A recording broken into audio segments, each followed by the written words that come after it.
नमस्कार मंडळी, मी आहे तुमच्यासोबत नरसिंग भुरे आणि तुम्ही बघत आहात आरोग्य दूत न्यूज.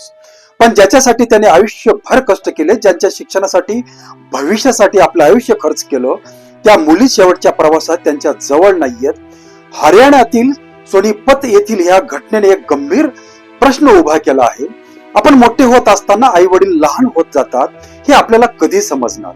वृत्तानुसार शिवचरण गुप्ता एकेकाळी कापड व्यवसाय करत होते. त्यांना मुलगा नव्हता, 3 मुली होत्या, पण त्यांनी कधी मुलगा नाही म्हणून मुलीकडे कमीपणाने पाहिलं नाही. मुलींना शिक्षण दिलं, त्यांना स्वतःच्या पायावर उभा राहण्यासाठी मदत केली, त्यांच्या भविष्यासाठी आयुष्यभर मेहनत घेतली. कारण प्रत्येक बापाचं एकच स्वप्न असतं, माझ्या मुलांना माझ्यापेक्षा चांगलं आयुष्य मिळालं पाहिजे.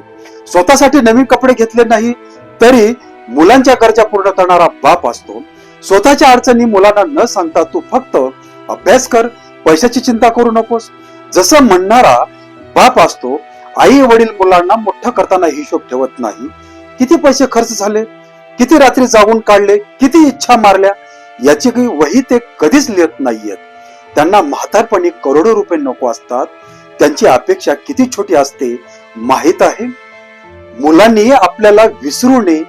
दिवसातून एक फोन, बाबा तब्येत कशी आहे, आई जेवलीस का, कधीतरी जवळ बसून 2 शब्द बोलावेत. एवढ्याच वृत्तानुसार शिवचरण गुप्ता पत्नी समवेत वृद्ध आश्रमात आले होते. पत्नीचे निधन झाल्यानंतर ते एकटे राहिले. प्रकृती बिघडली. मुलींना माहिती देण्यात आली, त्यांना भेटण्यासाठी बोलवण्यात आल्याचेही वृद्धाश्रमात व्यवस्थापना सांगितलं आणि अखेर वडिलांनी जगाचा निरोप घेतला. मात्र त्यांच्या अंतिम प्रवासाला मुली प्रत्यक्ष उपस्थित राहिल्या नाहीत असे वृत्त आहे. अंत्यविधीसाठी 5,100 रुपये पाठवण्यात आले आणि व्हिडिओ कॉलवर अंतिम संस्कार पाहण्यात आल्याचं वृत्तामध्ये सांगण्यात आलं.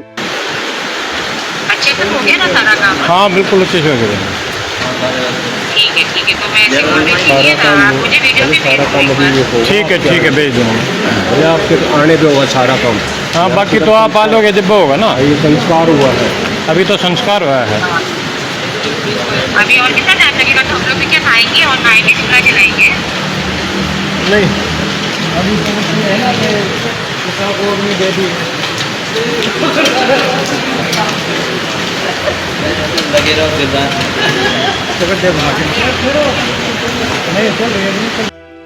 इथंच मनाला सर्वात मोठा प्रश्न पडतो, आई वडिलांनी आपल्यासाठी दिलेली आयुष्याची परतफेड पैसे पाठवून होऊ शकते का? या कुटुंबाच्या प्रत्येक वैयक्तिक परिस्थितीची आपल्याला माहित नाही. तुमची कोणाला शिवीगाळ किंवा अपमान करणे योग्य नाही. पण जर वृद्ध आई वडील आपल्या फोनची वाट पाहत असतील, आपल्या भेटीची वाट पाहत असतील, तर मुलगा असो किंवा मुलगी, आपण स्वतःला एक प्रश्न विचारायला पाहिजे, आपण आपल्या आई वडिलांसाठी खरंच वेळ काढतोय का?